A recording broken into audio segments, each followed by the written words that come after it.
Olá, seja muito bem-vindo ao nosso Psicologia e Propósito. Hoje eu converso sobre um assunto bem polêmico que viralizou na internet, que é a adultização precoce de crianças. Para conversar comigo sobre esse assunto, eu estou com o psicólogo Felipe Lemos. Ele, além de professor de educação física, é psicólogo também, tem uma ONG em Nova Iguaçu, que é uma cidade aqui da Baixada Fluminense, e vai estar comigo hoje para a gente conversar sobre esse tema tão problemático, real, importante, mas que parece que veio à tona depois do vídeo do influencer Felca, né, que viralizou. Bem-vindo, obrigado pela sua presença aqui. Anderson, muito obrigado pelo convite, é um prazer estar aqui na casa novamente. Dessa vez como psicólogo, como você mesmo disse, eu sou professor de educação física, participei de programas anteriores, anos atrás, e hoje é um prazer estar aqui como psicólogo e falar sobre esse tema super relevante, delicado e profundo. Sim, né? A gente se deparou com essa triste realidade, né, que o Felca trouxe na internet, mas infelizmente é uma constante já antiga. Sim. Vídeos com a presença de crianças, vídeos imorais, vídeos sexuais com presença de crianças, era vendido na Deep Web, era compartilhado por pedófilos. Gente, é um mundo tão sujo isso, que você percebe assim, para que fazem? Porque tem gente que compra. Sim. Né? E assim, eu não vou entrar em nenhum detalhe de vídeos, porque eu não tenho como descrever nenhum vídeo, que graças a Deus eu nunca vi. Lógico. Não tem interesse algum. A questão é que é algo que a gente, quando vem à tona, não é um vídeo, é um HD com não sei quantos terabytes de material com crianças. E assim, uma informação que eu recebi é que muitas delas têm a participação dos pais, ou o consentimento dos pais. Sim. Isso é chocante, não é não? Chocante. Chocante, Anderson, mas quando nós entramos com o olhar da psicologia, a gente consegue entender alguns caminhos, né, quando se envolve os pais. Por exemplo, ambientes vulneráveis, culturas vulneráveis.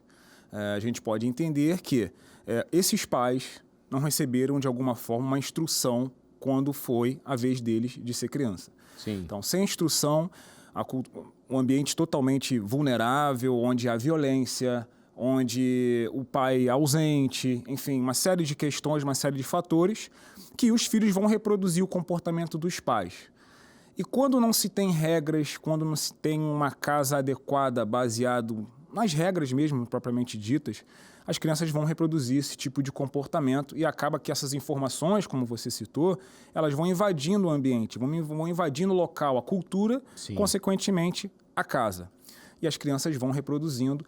E a internet, com esse acesso farto e fácil de informações negativas, vão sendo aí apresentadas de formas muito devastas para as crianças. E a gente está vendo aí que veio à tona, mas era para ter, né, muito tempo atrás. Precisou de um influenciador, de fato, Exato. que fez um bom trabalho, né, diga-se de passagem, faz um bom trabalho. Que nem ele acreditava dar tanta repercussão. Sim, e acabou que veio à tona.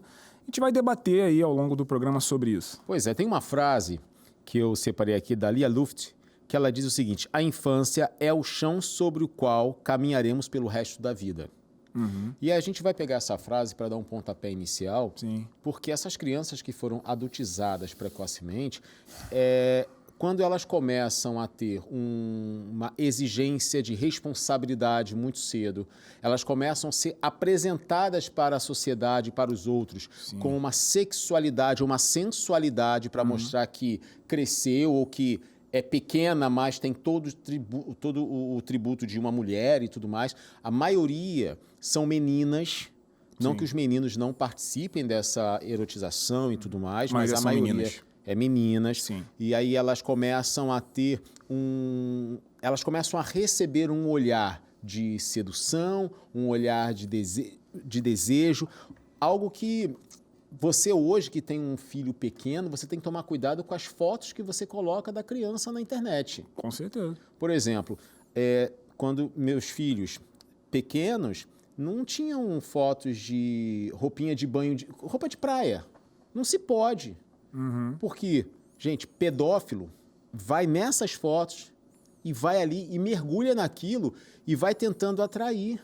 Sim, eles buscam conteúdos específicos. Exatamente. Justamente com esse teor, né? Até crianças. os comentários nessas fotos, existe um levantamento de informações que eles colocam uns códigos. Sim. Que aí a pessoa vai lá, através daquele código, vai naquele perfil e já sabe que é pedófilo com pedófilo conversando. Meu, isso é um problemaço. Só que esse não é o teor do nosso programa de hoje. A gente vai focar na criança que foi adultizada muito nova. Precocemente. Né? E o que isso tem a ver? Como é que isso liga com essa frase? Porque essa criança que foi adultizada muito novinha, com 6, 7, 8 anos de idade, ela vai continuar tendo uma mentalidade completamente distorcida depois que ela cresce. Sim, porque ela não teve as etapas, ela não terá as etapas de fato que a infância precisa apresentar. Né? Exato. Quando você antecipa esse tipo de informação, esse tipo de conteúdo de forma precoce, tem um próprio exemplo de um dos influenciadores citados pelo Felca. Se você for analisar o conteúdo, que é muito importante para nós psicólogos, e a sociedade que veja, por mais que seja pesado em alguns momentos, se você for ver, uma das meninas que acompanha o influenciador, que está sendo investigado... Está preso. Está preso, inclusive, né? Sim. A menina, ela desde muito nova, desde muito cedo, ela já começou a sensualizar, baseado nas influências dessa equipe, desse time que ele montou, esse time, digamos, um time absurdamente negativo. Já era dado uma estrutura para ela seguir, né? Um mapinha, você tem que fazer assim. Sim, e ao invés de ela saborear, digamos assim, a infância, né, de uma forma adequada, com acolhimento familiar, né, com afetividade, com regras... As regras ensinadas foram regras totalmente distorcidas. São regras onde ela se ouve músicas absurdamente devastas, onde ela vai aprender a fazer os passos de dança e assim se promover. Ela conheceu a internet muito nova, tanto ela quanto outras crianças, né? Sim. E essa sensualidade sendo exposta, e pior, ganhando dinheiro com isso, faz com que ela perca toda a infância. Praticamente ela não teve infância. O que ainda corrobora essa ação ou essa atitude e a manutenção desses atos é o dinheiro que entra para os próprios pais que ganham com essa exposição, fazendo com que o incentivo seja de dentro de casa. Porque, olha só, alguém pode me incentivar, eu sou uma criança, alguém pode me incentivar a fazer uma besteira. Porém, eu vou sempre ter aquela coisa na cabeça, e se eu falar para minha mãe, ela não vai gostar. Se o meu pai souber, ele vai me pegar. Estou falando que pode bater e não bater em criança. Aqui não é o programa para a gente falar de palmada. Outro dia a gente fala sobre isso. Mas estou falando o seguinte, existe a relação com o pai ou com a mãe, um cuidado de que, não, minha mãe não vai gostar disso. Se minha mãe souber, tô frito. Porque a mãe ensinou. Exato. Agora, quando são os pais incentivando, qual é o nivelamento dessa criança? Como é que ela vai conseguir se enxergar? Estou fazendo bem ou estou fazendo mal? Estou fazendo bem para mim ou não? Ela não tem, porque a própria mãe ou o pai incentiva, motiva, e às vezes é uma brincadeirinha, tá, gente? Às vezes a pessoa não está nem ganhando dinheiro com aquele vídeo, mas ela pega no Instagram, aí ó, dança para a mamãe gravar, dança para o papai gravar aqui. Com a possibilidade de viralizar e assim pensar em grana, né? E aí você pensa assim, mas é só uma brincadeira. Na cabeça de quem? Da criança é só uma brincadeira. Para o pai e para a mãe é para viralizar. Para quem está assistindo esse vídeo na internet, consumindo esse conteúdo, não é brincadeira. É para satisfazer alguma vontade deles. Claro. E aí a gente vê que tem uma quebra do perfil da pessoa que vai dizer para mim o que é melhor para mim e o que não é. Porque se mãe e pai motiva isso, qualquer coisa está liberada. Sim. Para a criança, Anderson, que você está citando sobre os pais, quando os pais instruem esse tipo de atitude, para a criança vai ser sempre o certo. Porque é o espelho, né? Se o pai e a mãe falou para reproduzir, desde uma dancinha até um conteúdo mais sensual que seja, o filho vai fazer porque vai achar normal. Se meu pai, que é, entre aspas, o meu herói, e minha mãe, que comanda a minha vida, que me ensina, está me autorizando, tá liberado. Normaliza-se e aí vai construindo aquele tipo de conteúdo. Só que vai construindo uma estrutura forte, né? Sim. Porque não é de um professor, é de quem a gente tem nossas raízes fincadas. É o ciclo, né? É o microciclo onde a criança está inserida, que pai e mãe podem estar juntos ali, né? São casados, têm um lar teoricamente normal, mas as atitudes fazem com que, posteriormente, as atitudes da criança sejam anormais. Né? Para a criança pode ser normal, para a sociedade, não. Como você falou muito bem, a questão da pedofilia, se a gente for analisar, como você falou mesmo, até nos comentários, em códigos, você vê como é que essa rede se renova também. Quando são descobertos, eles se renovam, eles veem outras formas, outros códigos para estarem ali continuando, conversando. Mas nunca param. Nunca param. Nunca param, né? Até porque o pedófilo em si, na mente dele, ele nunca vai querer parar a atividade. Sim. Ele vai querer sempre buscar outras crianças, outros novo conteúdos. estímulo, né? Exatamente. Então, eles vão renovar. Os criminosos, né, como um todo, eles sempre buscam uma ferramenta para se renovarem. Voltando para o assunto relacionado à criança dentro de casa, muitos pais frustrados também com alguma questão, eles colocam toda a esperança, entre aspas, na criança. A gente pode dizer até de um pai que não conseguiu ser um jogador de futebol famoso. Ele deposita todas as fichas na criança, no filho, e o filho é obrigado a ser jogador de futebol. E às vezes a criança, você é professor de educação física também, né? Às vezes o garoto não tem nem talento para ser um jogador. Mas o pai quer que ele seja para se realizar no filho. Então força e frustra. Porque mesmo que ele não tenha esse talento todo, mas o pai reforçando aqui, não, você joga bem, manda bem, não sei o quê. Tem uma hora que o menino ele vai perceber que ele não consegue galgar na carreira e frustra-se. Frustra porque e vai persistir ao longo da vida. Caramba, o que você vai ser? Você é jogador. E não se prepara para mais nada na vida. Exatamente. Gente, assim como o pai não se preparou também. De 100 meninos que querem ser jogadores, 3 conseguem. E desses 3, talvez um ou nenhum dos 3 consegue chegar num time de expoente. Infelizmente. Não estou falando isso para tirar o ânimo de ninguém, mas a questão é que você sabe muito mais do que eu dessa realidade, que não é fácil esse caminho. Agora, vamos trazer os pontos que a gente pode perceber se a criança que a gente tem em casa não está sendo adultizada. Quais são as características que você destaca? Anderson, a internet, em primeiro lugar, os pais têm que ter total controle do que o filho assiste, né? O tipo de comportamento, seja na internet ou na televisão mesmo. A televisão fica um pouco mais fácil dos pais terem o controle. Sim, verdade. E hoje em dia também, o smartphone, muitas mães oferecem o smartphone precocemente para a criança, uma forma de dar um cala-boca, entre aspas, né? Tá dando trabalho, tá fazendo uma bagunça aqui, o que é normal de determinada fase infantil, lógico que tem que ter as questões de regra, mas o comportamento da criança quando vai se moldando, é normal passar por algumas etapas, onde ele não vai querer, eu quero, vai chorar, normal. Então a mãe que não tem tanta paciência... Desculpa te interromper, mas parece que os pais estão esquecendo que criança é assim, né? Criança bagunça, e aí eu ofereço criança telefone. Se suja, criança vai querer, vai fazer manha, vai fazer birra. Precisa passar por isso. É normal. Precisa passar por isso. E aí quando o pai ou a mãe não quer ter esse trabalho, porque a gente sabe que realmente dá muito trabalho. Eu tô com meu filho de 1 ano e meio, dá muito trabalho, né? Eu tô com uma carinha de sono aqui, não é à toa. Não é à toa, né? Não é à toa. Pois é. Dá muito trabalho. Mas o amor supera todo esse trabalho, de você chegar em casa, você brincar, supera tudo. Mas quando o pai e a mãe, talvez eles não estejam preparados psicologicamente para ser um pai e a mãe, então vai resolver de uma forma mais fácil. Toma o celular.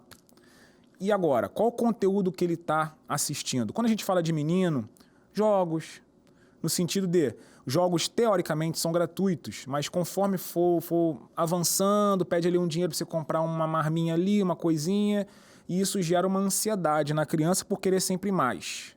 Competir. E os jogos que os meninos gostam muito é sempre envolvendo a violência. Exatamente. E aí, já aconteceram alguns debates longos, alguns anos, da influência desses jogos para a criança. Sim, lógico. Gente, se a criança vê que tudo se resolve à base do tiro no jogo, é comum ela transferir aquilo para a vida real. O comportamento. Então, tem jogos que você precisa atropelar a pessoa para ganhar ponto. Sim. Né? E aí você vê, não, mas meu filho não dirige. Ok, mas ele tem um brinquedo que ele pode arremessar na cabeça de alguém.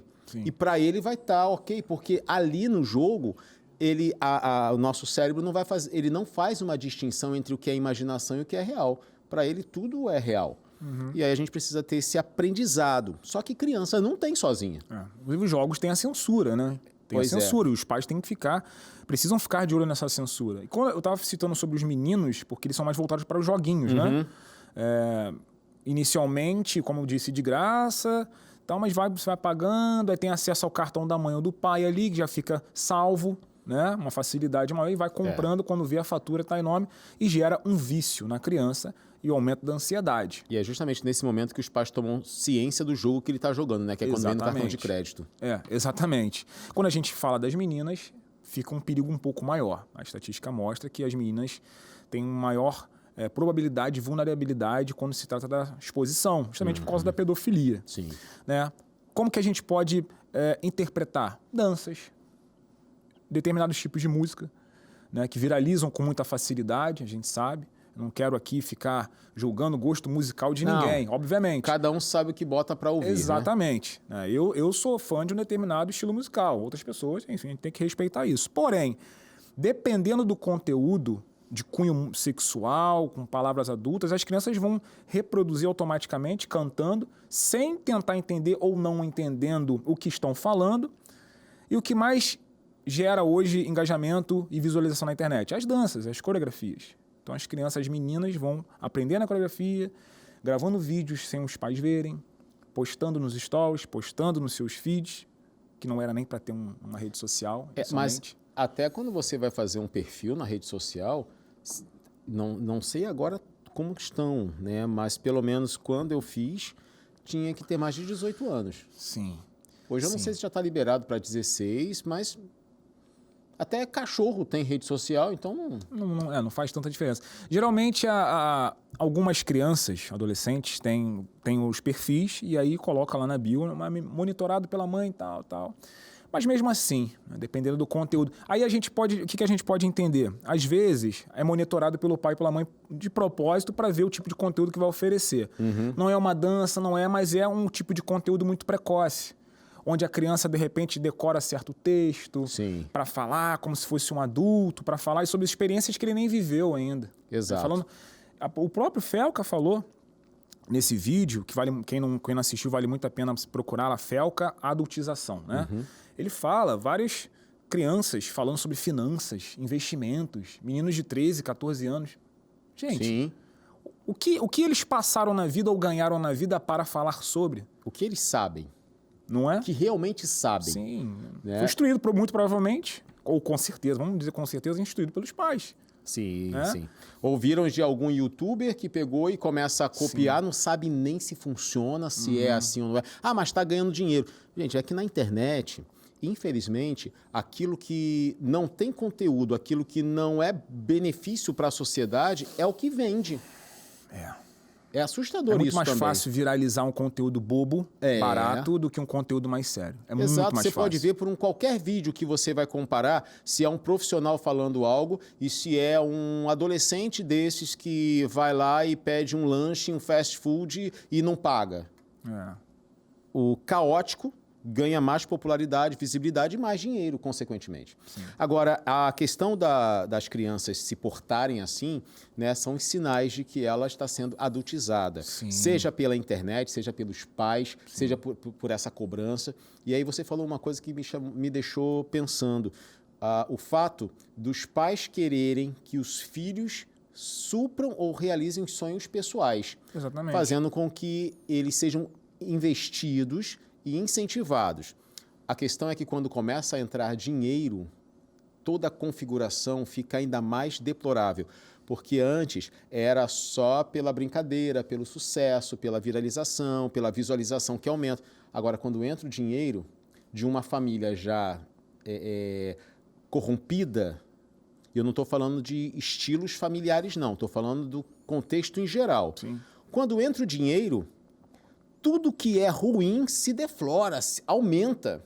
Então, a criança começa a postar vídeos de biquíni, sempre fazendo aquela carinha muito sensual, porque a gente sabe que principalmente a menina, ela tem uma sensualidade muito maior do que o rapaz, do que o menino. Sem dúvida, lógico. E qualquer coisinha que ela faz conota uma sensualidade, então tem que tomar um cuidado ainda maior.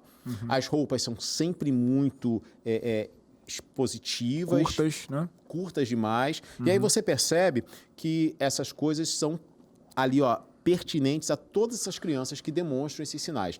Mas, você já falou, questão da família. Onde a cultura entra nisso? Porque hoje a gente está num momento que todo mundo tem, ou quase todo mundo tem um celular com WhatsApp, Instagram, Facebook. Facebook a galera não está usando tanto mais quanto antes. Sim, mas já é uma TikTok, rede social, mas... né? Facebook é da minha mãe, do meu pai, que já são mais... TikTok é uma rede social mais jovem, né? Mais jovem, né? Que viraliza com mais facilidade. Embora meu pai está assim. viciado em TikTok, eu estou tentando tirá-lo disso, mas não estou conseguindo. Mas, enfim, agora, a cultura, com essa tecnologia toda, ela incentiva, abre portas e permite com que isso se aumente, não? Sim. Eu gosto muito de falar, Anderson, sobre a vulnerabilidade mental. Fiz um vídeo sobre isso. Como assim vulnerabilidade mental? O que isso tem a ver? Dependendo do local onde a pessoa está inserida, um local mais pobre, né, com um índice de violência mais alto, as pessoas estão vulneráveis a qualquer tipo de informação. Quando a pessoa não tem um poder de escolha porque está ali, sai de manhã cedo, um risco de bala perdida, enfim, a violência como um todo, qual tipo de conteúdo ela vai parar para poder assistir, além da cultura local? Vamos dizer sobre as músicas, de repente, com muito conteúdo, muito palavrão, etc. E aquilo ali vai se normalizando naquele ambiente. A criança vai vendo a violência, os pais convivem com isso, às vezes a mãe sai de manhã para trabalhar, chega à noite, o pai é ausente, acontece demais. Então tudo aquilo ali vai gerando uma informação, vai normalizando e a criança vai, como nós falamos no início, aquela etapa infantil vai sendo queimada, vai sendo pulada. Então ela vai inserindo aquelas informações, normalizando tanto os conteúdos quanto as atitudes que ele vai reproduzindo em locais de mais vulnerabilidade e daí então os comportamentos vão se apresentando. Né? Isso incluso na música ou até no conteúdo postado na internet. Só um exemplo, Anderson, rapidamente. Por exemplo, moto. A gente tem muito conteúdo na internet de moto. A galera empinando, a molecada empinando. E a visualização é gigantesca. Então, verdade. A maioria dos locais onde são expostos esses vídeos são locais de maior vulnerabilidade. Aqui no Rio de Janeiro, então, aos montes. A maioria acontece em comunidades. Exatamente. Então, quem consome esse tipo de conteúdo? Entende? Quem faz esse tipo de conteúdo está ali inserido naquela cultura, entende? Respondendo a sua pergunta, a cultura do local influencia diretamente no comportamento. O lance da normalização, como você falou, é que se algo for normalizado, aquilo destrói critérios. Sim. Se eu ouço músicas sobre violência, sobre prostituição, sobre a desvalorização da mulher, sobre a destruição da imagem do homem. Se aquilo se normaliza, aquilo não me choca mais. É igual quando você vê uma pessoa em situação de rua. Já é tão comum que se você vê... Né? Por exemplo, uma vez eu tive a experiência de fazer uma gravação para um programa Se Liga, que eu apresentava, e eu ia para a rua. E eu fui fazer como um morador, como uma pessoa em situação de rua. Eu peguei uns papelões, estava com roupa rasgada, sujo, e eu fiquei muito surpreso que eu passava pelas pessoas e elas não davam um passo para o lado, porque era como se eu estivesse invisível. Mas por que isso? Porque normalizou. É normal ver uma coisa dessa. Aí você, quando normaliza, você destrói critérios. E quando você destrói critérios, que é o respeito, que é a honestidade, que é o cuidado com a mulher e com o homem, que é a preservação da própria saúde, você destrói valores. Sim. E sem valores... qual o valor que você tem na vida? Lealdade, honestidade. Tá, mas se você curte músicas que fala que tem que tirar de um para dar para o outro, que você tem que roubar de quem tem muito, esse valor, ele começa a ficar só de aparência. Só da boca para fora quando se pergunta, né? Porque na realidade normalizou aquilo. Sim. Quando você vê um episódio, uma notícia de corrupção no Brasil, você não se choca mais. Você fala assim, mais uma. Só. Tem alguns exemplos também de, hoje já, artistas renomados, né? Ator, atriz, que começaram muito cedo. Né? Eles mesmos, eles relatam que a infância foi tão difícil de conciliar estudo com gravações, que hoje em dia várias questões relacionadas à frustração, à ansiedade, eles não conseguem lidar tanto porque não tiveram um treinamento adequado à questão familiar. Vamos citar alguns exemplos. A Bruna Marquezine, desde muito novinha, a atriz Clara Castanho, o Yudi, que apresentava o Bom Dia e Companhia, ele já fez vários relatos sobre. Então, assim, começaram muito cedo. E o que tem a ver isso? A adultização. Não num conteúdo tão explícito igual nós estamos aqui debatendo, mas de outra forma, né? Precocemente. A Maísa hoje é um sucesso, né? Mas ela começou muito cedo. Né? Às vezes, hoje, na época, as pessoas não tinham esse olhar, mas se a gente for parar para analisar, as piadas dela com o Silvio Santos, algumas brincadeiras... Não tinham nada de inocente. Não é? Então, você vê, ela já foi crescendo com aquela questão ali. Hoje ela... Normalizada. Teoricamente engraçado na época, mas vamos ter um olhar diferenciado para a situação. Não era tão engraçado assim. Hoje tem a ver com o tema que a gente está tratando. O que eu vejo dela, hoje é uma mulher assim, consciente, é uma mulher de princípios e tudo mais.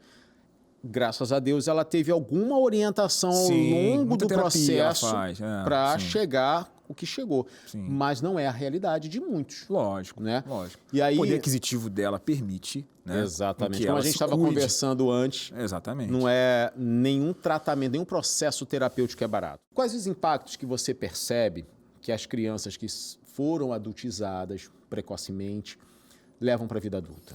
Anderson, como você mesmo disse, as crianças vão crescer. E aí é que tá. Principalmente a questão da frustração, da ansiedade e da possível depressão. Eu tenho pacientes que sempre relatam o seguinte, né? Não tive um bom relacionamento com meu pai, não tive um bom relacionamento com a minha mãe. Ficam muito vulneráveis. Quando o pai e a mãe, vamos citar aqui a questão dos vídeos, por exemplo. Vamos ser um jogo de futebol, a questão da adultização relacionada a uma determinada questão de dança, música. Quando crescer, se não atingir aquela coisa que os pais tinham em mente, aquela criança aquele adulto, né, ele vai ficar totalmente desprotegido mentalmente falando. A questão da frustração vai levar à dúvida de quem ele é. Aí eu já estou puxando mais um pouco o meu lado humanista, né? Sim. Ficar altamente perdido. Quem eu sou? Para onde eu vou? Eu não tive poder de escolha. Me ensinaram que o caminho era esse. Mas hoje eu estou vendo que esse caminho aqui não é possível para mim. Exatamente. O que vai ser? Isso eu estou retratando a mente falando com o adulto. Né? Porque lá atrás ela foi treinada para tal. Mas o mundo é diferente. Como você disse, o youtuber pode conseguir, ok. E é válido o trabalho deles. Né? Sim. Né? São muitos aí com conteúdo até legais, outros conteúdos não tanto, mas enfim, conseguiram de alguma forma. Mas a frustração vem, a ansiedade vem, porque está sem um caminho a seguir, e a depressão pode vir posteriormente também. E até as ideações suicidas. Uma vez que você não encontre essas respostas, né? Quem sou eu, de onde eu vim, para onde eu vou, crise qual existencial. O meu propósito. Exatamente. Pois é, isso dentro da abordagem humanística é um foco, né? Exatamente. De trabalho. Qual o sentido da vida? Pois é. E aí, gente, a criança que agora se tornou um adulto ou uma adolescente, ela precisa preencher esses vazios. E aí preenchem, muitas vezes, com relacionamentos furados. Sim. Porque ela não pode se sentir nunca sozinha. Isso. Ela se sente tão vazia. Por quê? A gente sabe que na internet você pode ganhar 100 curtidas hoje. Amanhã você pode ganhar 20. E se você viver uma vida dependendo de curtidas, vão ter poucos altos e muitos baixos. Vai se sentir desvalorizado porque ganha menos curtidas. É muito real, Anderson. É muito real, acontece muito. Uma série na Netflix que fala sobre... tem um episódio que fala exatamente sobre essa importância de curtidas e comentários nas fotos. Eu não vou lembrar agora o episódio. E nem o nome da série eu estou lembrando agora, mas que veio na minha cabeça. Tirando isso das curtidas, tem a questão das músicas, das práticas, daquilo que ela vê, que é normal para ela agora. Sim. E aí, quando chega um pouco mais à frente, ela começa a perceber que o meu pai batia na minha mãe. Isso era normal, de tanto que ela viu. Aí, quando ela chega na fase adulta, ela não vai gostar de apanhar do camarada. O problema todo é a confusão que fica na cabeça, porque a mãe precisou e se calava, às vezes, pelos filhos. Imagina a confusão que fica. E aí, essa frustração Sim. da família perfeita que idealiza e não existe família perfeita. A questão da ansiedade, porque sempre quer alguma coisa mais à frente, nunca está satisfeito com o que tem e sempre vai buscando o outro, ansioso, desesperado, frustração, ansiedade, depressão. E, gente, a situação, quando vem esse conjunto todo, o adulto que teve uma infância totalmente desestabilizada, tendo uma mente de adulto fora do tempo, ele não consegue a maturidade para lidar com tudo isso. Claro, perfeito o que você está falando. Inclusive, baseado no que você está falando, tendo a ver, pegando aí um gancho, tem a questão da dependência emocional também. Como quando a criança está ali naquele ambiente familiar totalmente desprotegido, vulnerável, inadequado, a criança não teve o quê? A afetividade, não teve o acolhimento. Então, ela vai crescer sem isso em mente, sem afetividade, sem acolhimento. Então, não vai ter... A probabilidade de não ter um poder de escolha adequado, inclusive nos relacionamentos, é altíssimo. Então, a probabilidade de você cair dentro de um relacionamento ruim é alto. A gente tem vários exemplos aí sobre a questão da dependência emocional, que a pessoa ela apanha, aí o companheiro promete mudança, e aí no primeiro momento muda, mas depois retorna, comete o mesmo ato, aí vem seguidamente o feminicídio, infelizmente, que está muito em alta. Porque o grau vai aumentando. Exatamente. Tem a questão da dependência emocional. E às vezes a mulher quer sair, ela é muito apedrejada, julgada, não é acolhida. A falta do acolhimento para a mulher que sofre maus tratos é assustadora. Sim. Porque todo mundo fala assim, você tem que fazer alguma coisa, não vai continuar, tem que sair, não sei o quê. Mas não é tão simples assim. Ajuda. E outra, não tem segurança para ela que sai. Sim, né? não é tão simples assim. E aí a gente vê quais são os principais efeitos que essa adultização provoca, tanto em menina quanto em menino, quando eles chegam já no mercado de trabalho. O que você percebe? Eu consigo enxergar o seguinte, antes, baseado na psicologia, a questão de regras. A questão de regras. Quando você não é ensinado, como eu disse anteriormente, quando você não é preparado para viver o mundo de alguma forma, o que a gente espera de pai ou mãe? De pai e mãe?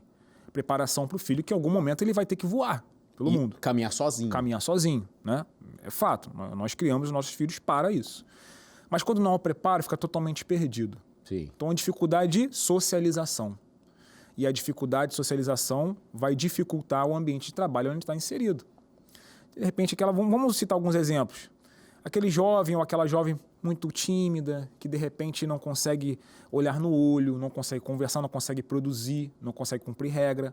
Regra acaba sendo uma afronta na mente dele, entende? Então, isso tudo é uma criança que lá atrás foi muito vulnerável, que não foi preparada, que foi muito julgada, apedrejada, que não teve o acolhimento quando precisou da própria família, não só dos pais, mas de toda a família, muito julgamento. Sim. Olha, o seu primo é médico e você vai ser o quê? Entende? Tem muito disso também. Isso tudo o que tem a ver com a adultização? Tudo.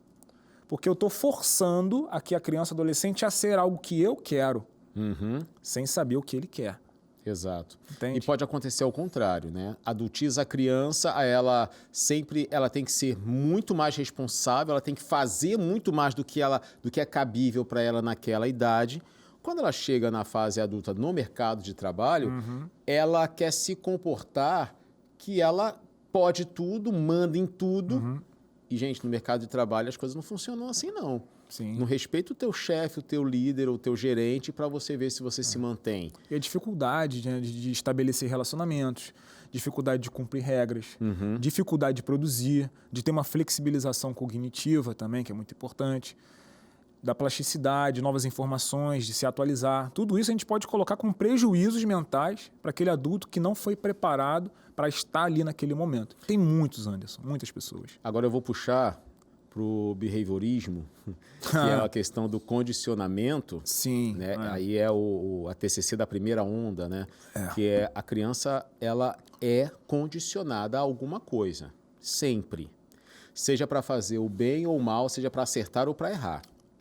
Então, se a criança foi condicionada que ela tem sempre que expor a sensualidade, que ela tem que sempre se expor, fazer videozinho, fazer carinho, fazer dancinha e chamar a atenção com o corpo, ela, quando crescer, ela vai continuar pensando em usar as mesmas coisas, os mesmos artifícios para conquistar o que quer. Sim. Citando sobre esse influenciador que está preso, a menina, as meninas, tinha uma equipe, mas tinha uma menina chamada, eu esqueci o nome da menina, se eu não me engano é Camila. Ela foi condicionada a tal. Ela foi condicionada. Precocemente colocou silicone. Aos 16 anos engravidou.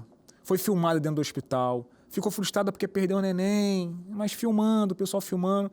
Condicionada a ser aquilo, um produto. Né? Em resumo, um produto. Então, um exemplo baseado no que você falou. Exato. E aí, gente, na vida real, porque essa menina é uma que teve a vida exposta, mas tem muitos outros que não chegaram à audiência que ela chegou, mas foram adultizadas.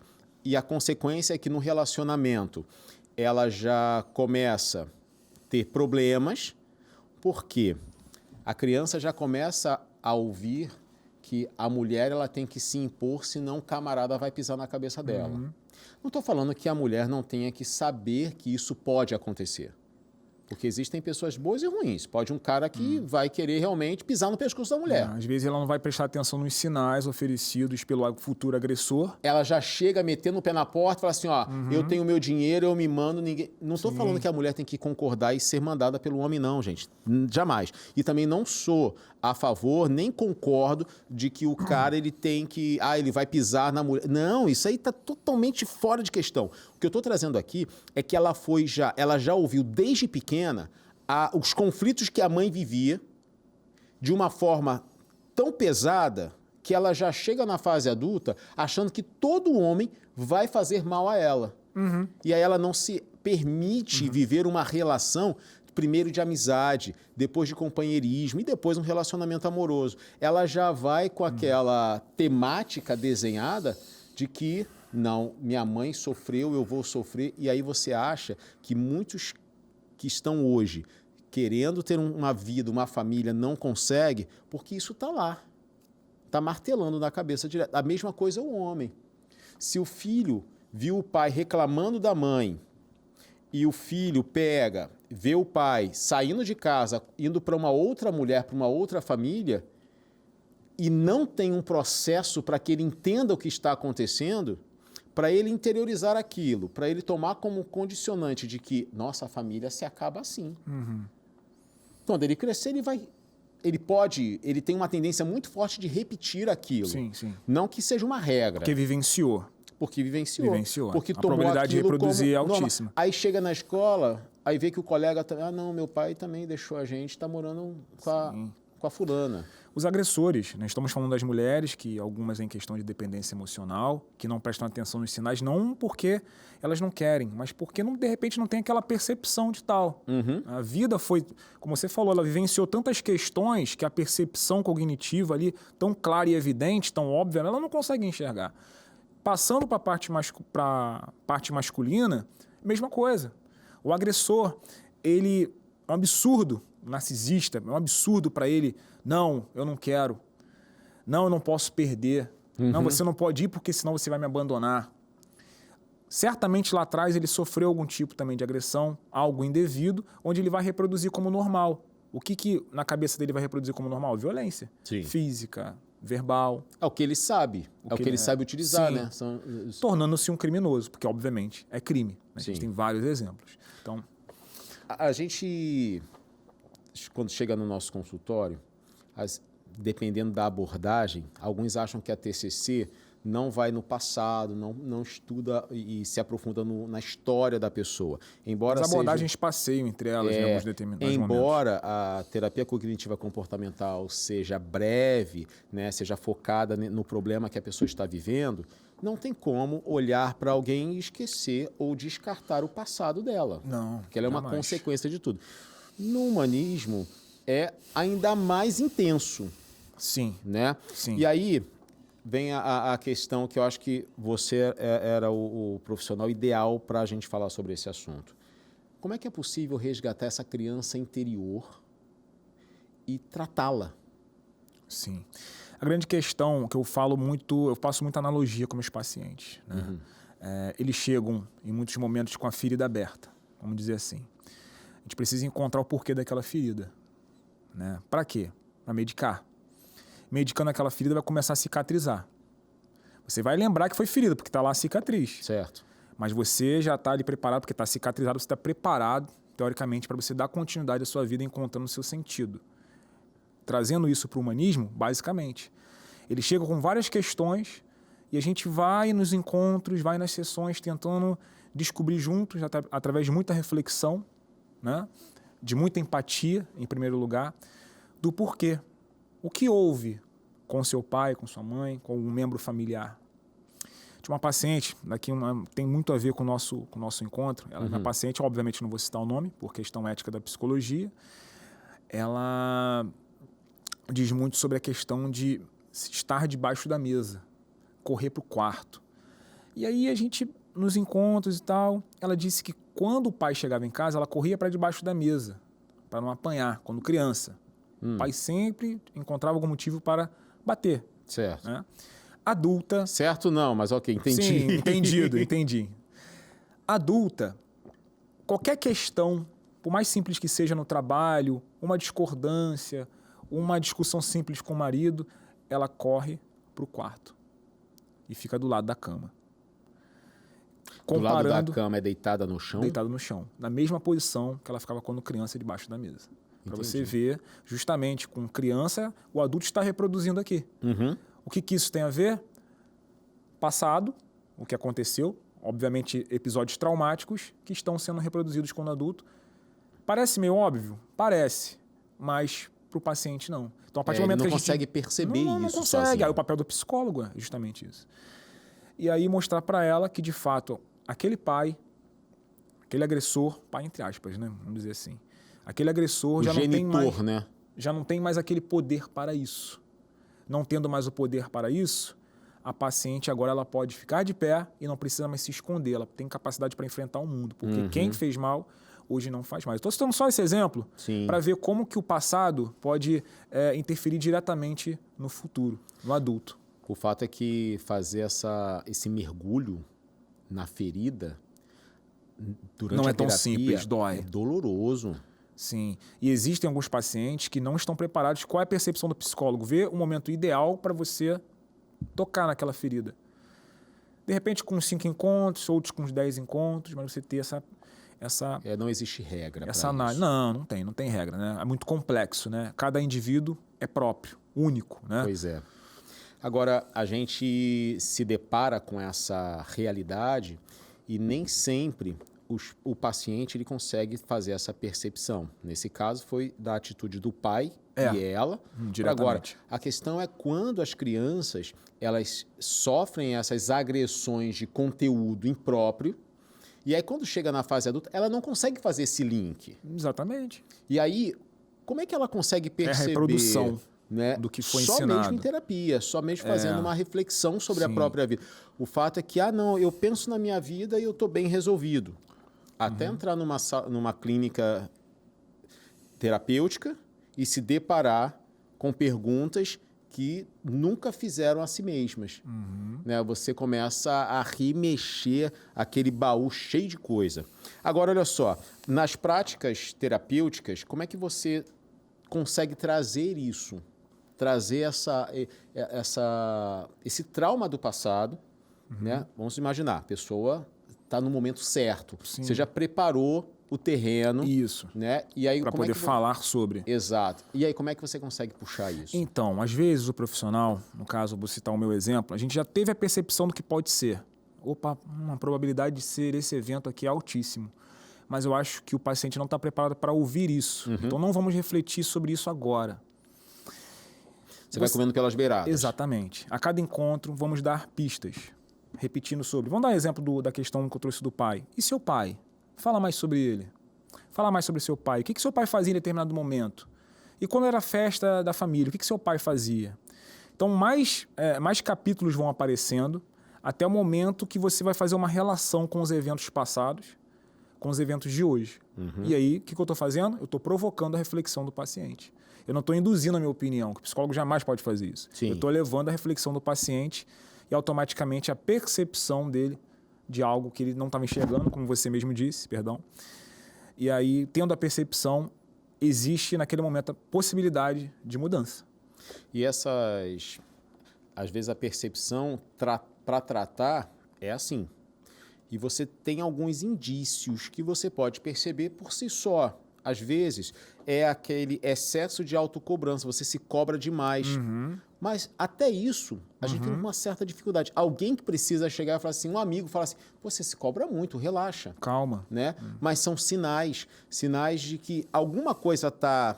Sim, disfuncional. Disfuncional, alguma coisa não está batendo ali, a coisa está te incomodando, tem algo que precisa ser tratado. É a questão do sucesso, Anderson. É a questão do sucesso. O sucesso, tendo a ver com o tema da adultização, o sucesso, a possibilidade de sucesso, ela é apresentada muito cedo para as crianças. Exemplo, fulano tem um conteúdo na internet que está viralizando junto com os pais, olha, está muito legal. A outra criança vai ver aquele conteúdo, eu preciso fazer igual. Preciso fazer igual. Estou fazendo igual e não está dando certo. Então já surge ali a questão da frustração. Uma comparação injusta também, né? Sim. Crescendo e transferindo isso para o adulto, a sociedade ensina a busca do sucesso constantemente. Sim. O meu amigo, que é médico, deu certo. Pô, meu amigo ali é empresário de sucesso. Pô, e eu continuo aqui. Sabe? A pessoa se cobrando muito. No trabalho, ela trabalhando, ela se acha mesmo infrutífera. Aí vem a questão do burnout, síndrome do burnout, que é o cansaço mental. Enfim, o cansaço físico e mental. Então aquela cobrança sempre gira do sucesso, por muito se comparar ao outro. E mais, produzir por si próprio. Tendo calma, respirando fundo e fazendo o seu. Então as pessoas se comparam muito porque foram condicionadas, vamos dizer assim, a sociedade te ensinou a ser muito competitivo, desde cedo. E se você não conseguir... Você é fracassado. Exato. E aí... Que não é fracassado, mas a sociedade pode... A sociedade a gente pode inserir até a própria família em dizer que você fracassou naquilo. E não vem nem sempre com essa frase. Fala assim, poxa, fulano conseguiu, você viu? Essa comparação São aquelas comparações sutis, bonitas, falas bonitas, que você sente que alguma coisa não está bem. Só que quando você se autoconhece, quando você sabe onde você está, como você está, essas comparações já não surtem tanto efeito. Você ouve, você articula, mas aquilo dali não te trava, não te prende e não faz você... Nossa, acho que a minha vida está toda perdida, não tenho sentido de nada. Não, as coisas já são diferentes. Sim. Bom, antes da gente concluir, eu queria que você trouxesse para a gente só um pouquinho do instituto que você montou em Nova Iguaçu, que você atende cerca de 80 crianças. Isso. Há 10 anos, Anderson. 10 anos. Que é o Instituto Heróis e Princesas, em Nova Iguaçu, que eu falei, na Baixada Fluminense. E há 10 anos lá você atende. Que serviços vocês oferecem? É um trabalho total de acolhimento e empatia, fazendo um grande resumo baseado na psicologia, com o tema do programa. Surgiu em 2015. Em outubro agora vamos fazer 10 anos, como eu disse. A gente atende 80 crianças do bairro chamado Palhada, em Nova Iguaçu. Muitas crianças, muitas histórias passaram, muitas crianças vulneráveis, onde o pai partiu precocemente porque era envolvido com tráfico. Mães, infelizmente, se perdendo para o vício das drogas. Então, são muitas histórias tristes nos quais o Instituto acolhe de alguma forma para poder dar uma afetividade, dando festas, participando de atividades como alfabetização infantil, aula de português, inglês, libras, sempre aprendendo, passeios mensais. E então a gente oferece essas ferramentas para as crianças. E tudo começou com visitações hospitalares, por isso o nome, Instituto Heróis e Princesas. A gente se vestia de super-herói, princesa, e percorria os hospitais, o INCA, crianças ali lutando contra o câncer, acolhendo, oferecendo empatia em forma lúdica, porque funciona muito. Tem vários trabalhos de pesquisas, artigos sobre a importância da musicalidade nos hospitais, na sala de espera. Vale a pena pesquisar para quem tem o interesse. Eu tive uma professora que faleceu na pandemia de Covid, Jorgelina, ela era argentina. Eu lembro que quando terminamos a matéria, um pouco antes da pandemia chegar, ela pegou na minha mão e falou assim: Felipe, segue a linha da psicologia social. Porque ela conhecia o trabalho, né? Eu sou psicólogo humanista e pós-graduando em psicologia social. E assim tenho feito. No primeiro dia que eu entrei na faculdade, conversei com a coordenadora Érica, uma baita pessoa. Sempre tem aquela coisa, né? Por que você está fazendo esse curso? Eu falei, porque eu quero fazer a diferença justamente para quem precisa.